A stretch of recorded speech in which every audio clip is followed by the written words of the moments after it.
Big girl.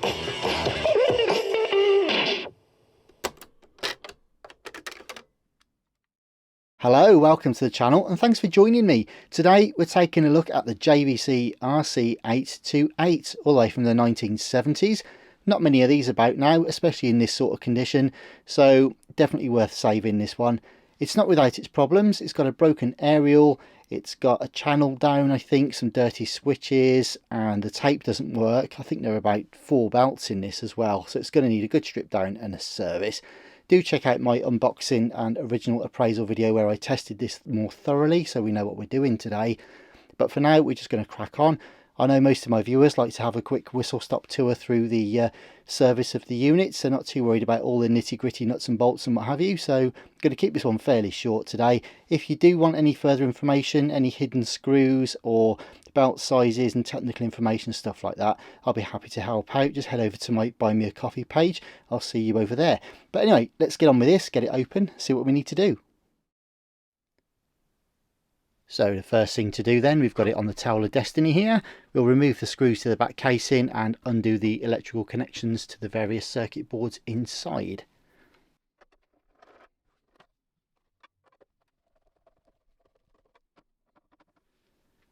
Right, the back's away. I've got to say, apart from a bit of dust in here, it's actually a very, very clean unit. I don't think anybody's even been in here before. All the connections are really sweet, really nice, clean, tidy, nothing's broken. All the original felt pads and buffers and what have you are all present and correct. And then with regard to the unit itself, a nice long ferrite rod antenna just there. Obviously your radio board here with your preamps, IF stages, FM multiplex chip just there. Power supply here, of course. And there's your fuse, bit of dust but nothing too bad. You can see one of the speakers there, 6 ohms, 5 watts, other speaker just under there. Here's the radio board, sorry, the cassette board, amplifier board. Cassette mech is just down at the bottom here, your headphone board down through there, and then there's another board across the top that carries all of the various controls, being top mounted sliders as they are. Right, first thing then I think is to get the whole mech out wholesale and see what sort of condition these belts are in. Slight change of plan. Unlike a lot of the JVCs, the radio board has to come out to get to the mech because the mech is actually lying kind of about a third or possibly half underneath the radio board. So I've just disconnected and unscrewed everything I need to get the radio out, like so. And there's the dial cord arrangement. So I'm going to put that super safe, and I'll clean those switches in due course, but for now at least it lets us get access to the tape mech. Okay, so we're having some good fun here. So we got the back case off, haven't we? Disconnected the aerials and the negative and positive supply from the battery. We've got power from the actual transistor side, DC power to the board there. We've got various sort of connections, multi-plugs. We've got the headphones disconnected there. We've got the dial light disconnected. There's all sorts going on. So I'm using plenty of labels and pretty much there now. So I think I'm ready to start withdrawing the whole mech.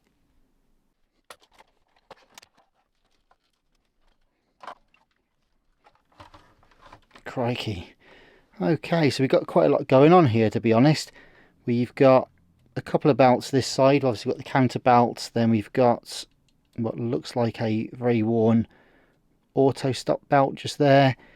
Good news is when we do redo all of this later on, there's an adjuster in there, variable resistor for the motor speed, so we can adjust that. I notice it's rocking slightly, so I'll tighten that up a bit later as well. All right, how's the rest of it looking? It's hard actually. There isn't much in the way of allowance here in the cables. But I've got to say everything looks okay. Yeah, that pinch roller feels okay. That's got enough bite. That'll clean up okay. The heads just need a polish. They're not too bad. They're not covered in ferrite or corroded or anything like that, which is great news. Obviously, I can't see the other side of the mech until we do actually disconnect all of that. But I'm just trying to have a sneak peek now. Okay, so both belts, great news, both belts are intact, because there's two more this side, quite large ones. Yeah, okay, so I'm going to have to be super careful. So anyway, I'm just going to pick away at this a little bit more, because we can't really see what's going on. Everything's a little bit too tethered. There's not too much leeway here, so I'm going to see if I can actually give us a bit more space. Okay, so in addition to things like the FM stereo cables, the orange ones from the power supply, and all the others I've spoken about, I've also just taken one, I think it's an earth, a blue one from the tweeter up there as well, which has allowed us, you can see this whole mess here, there's just loads of cables going on, and I don't want to sort of fatigue any of the joints, so I'm going to be really careful. Now I think what I'm going to do is probably just clean up this side first, and then somehow try and yeah, not quite sure how I'm going to do this, to be honest, without fatiguing everything too much. Going to have to try and lift away the circuit board to get to the back side of the mech, make sure these cables are threaded back through the right way afterwards. It's going to be a bit of a job, to be honest. I've not worked on one before, and I had one actually that I had started working on before, and someone had made it this much mess, in fact a lot more, and I looked at it and thought, crikey, someone's had a right bun fight in there. I don't know what's going on with that. So I thought I'd start with a fresh one, and it's already turning quite a mess. It's also an extremely hot day, record temperature I think, or getting close here in the UK. So yeah, it's a bit warm up in the workshop, to say the least. I'm just sort of dithering a bit here while I decide what to do for the best. I think I am going to photograph this whilst I can. That's probably going to be my best bet, I think. Photograph this, get these two belts measured, clean up the heads and the pinch roller, then I can start thinking about separating the mech from the other side, measuring up and cleaning up the other side, get all four belts on order, and then we've made a mess, yes, but at least we're in a position to be able to start thinking about cleaning switches and putting everything back together again. So we'll give these heads a clean.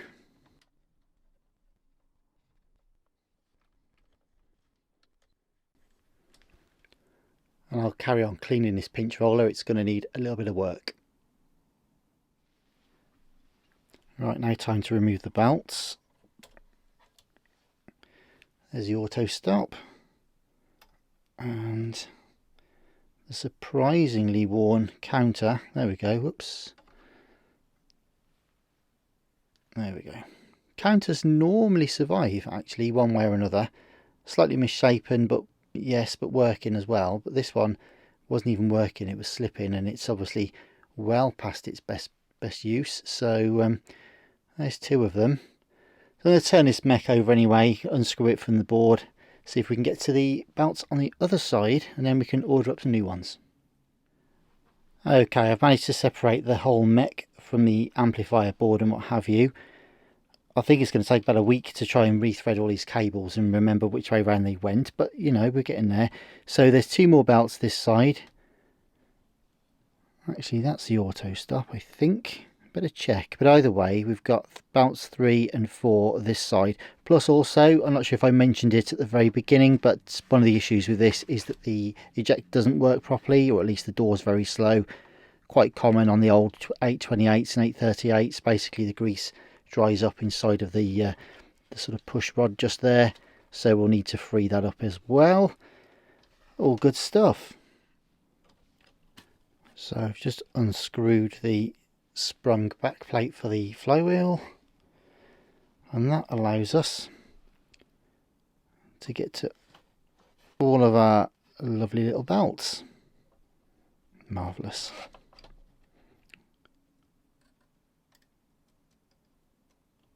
Just checking them for tension, so I know what to look for when I'm actually replacing them. So obviously there's no point measuring these up if they're completely wrong.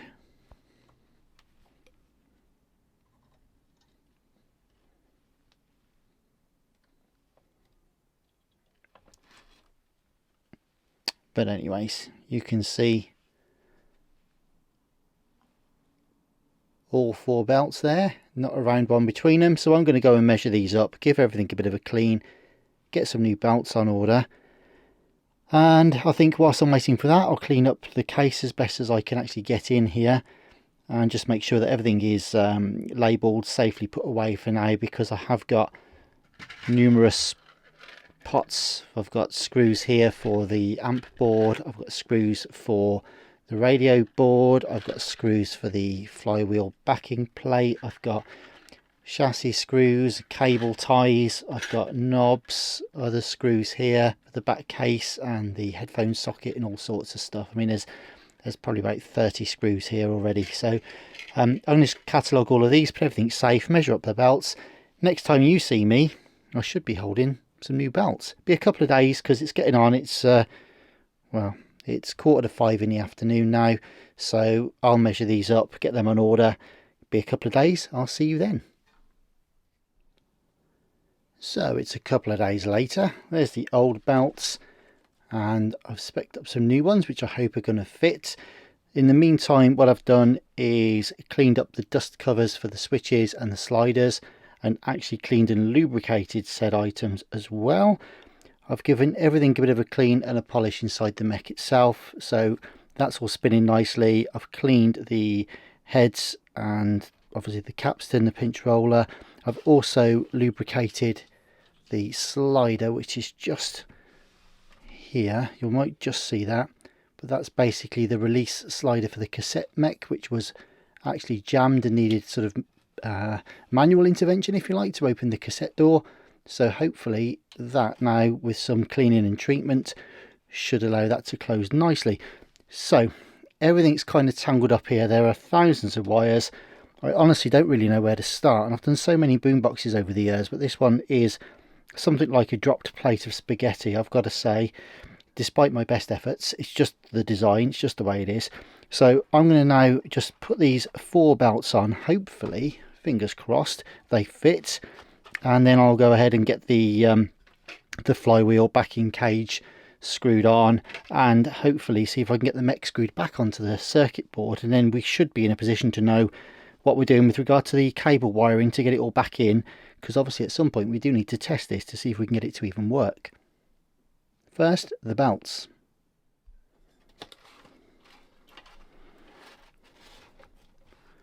So I'm going to start on this side, because we've got the counter just here. Okay, so we've got the take up working on this one. We've got the counter hopefully working, yep, nicely on that side. So now we'll turn it over and put the other 2 belts on. Hopefully I've measured them to a fairly decent size. Let's see what happens.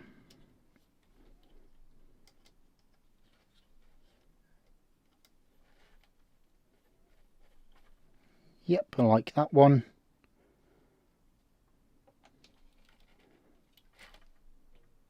And I like that one as well. Happy days.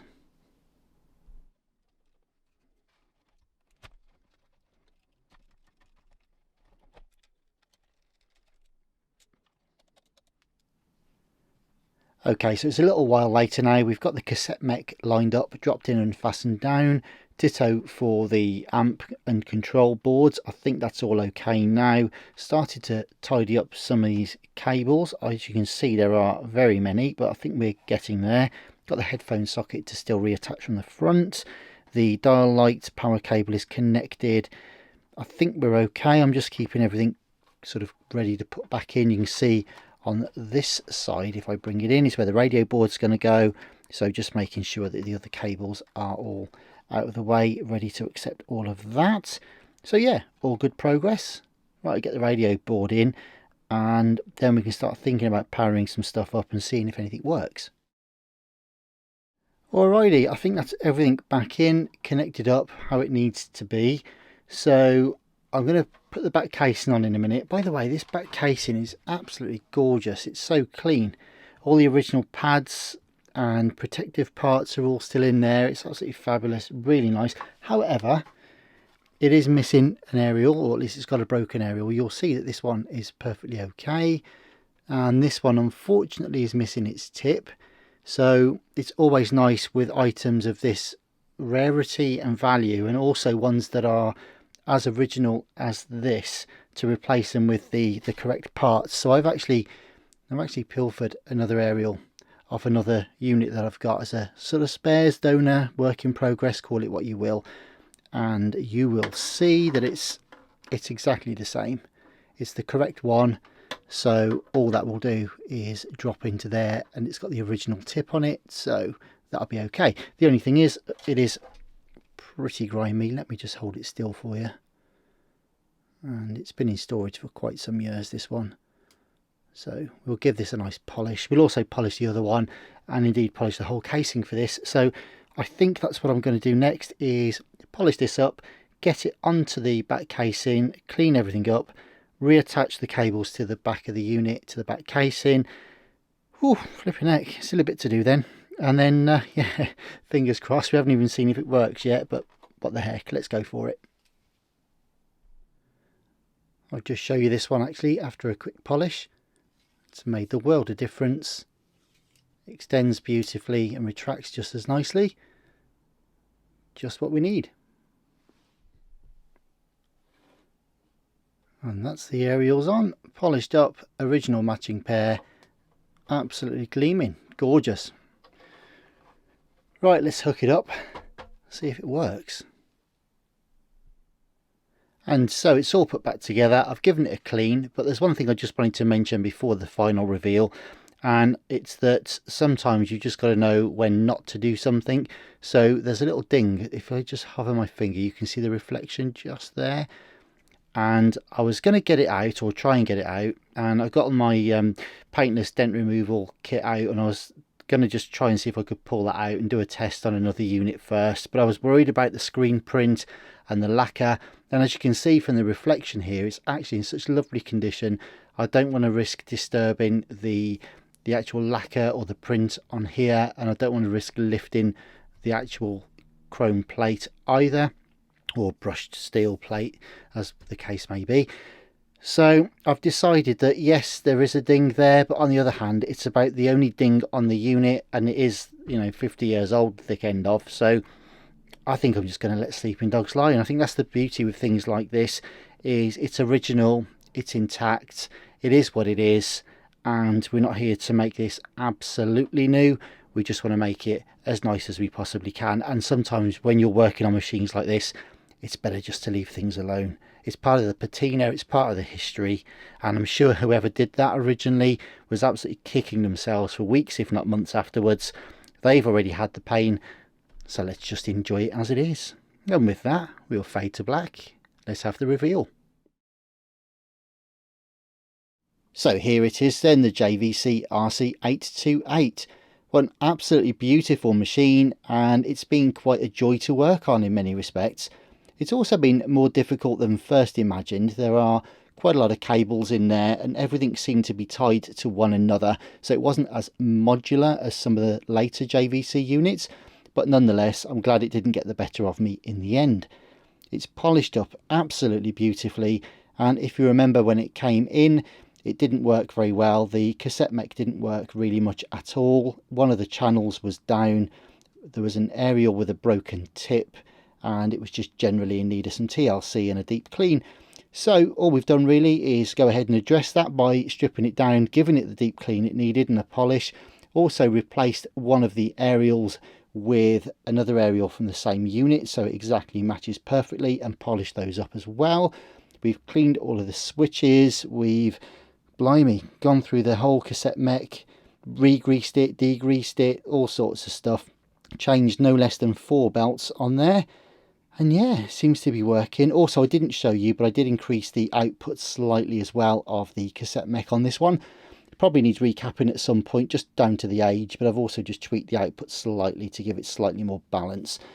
And finally, I think for now at least, is I cleaned and re-lubed the soft eject mechanism, because if you remember, it wouldn't eject manually on its own. If you want to see more of the information regarding to the issues originally with this unit, you can check out the unboxing video. I'll put it in the description, or at least a link to that.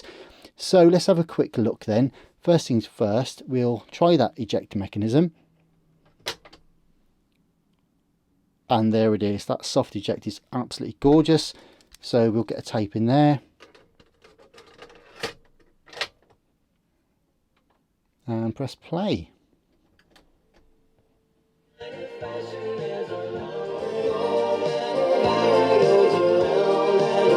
So I can't play you too much for content match reasons, but suffice it to say that it's running beautifully. The take up is perfect on it. We'll just try the fast forward. And you can see that spinning away. It's absolutely silent as well. But you can see the counter going. And rewind. Again, nice strong rewind. And the counter's spinning properly on that. So, yeah, lovely. Super happy with that. Magic. And I'll just try the radio as well. It's too cold outside. It's starting to feel it's right. The attraction. It's Eric to broke me cold. Good enough. Is something else going to play that in the next 10 minutes? Greatest hits radio. There we go. You can see the radio working. I killed the lights briefly just so it didn't interfere with the FM signal. But you get an idea of it anyways. So there it is, the JVC RC-828, fully working, just sounds fabulous, works beautifully, precision piece of engineering. Oh, just looks great, feels great, solid heavy unit. Lovely, what more is there to say? Thanks ever so much for watching. Check out some of my other videos. I'll be back soon, but stay safe in the meantime. All the best for now. Bye bye.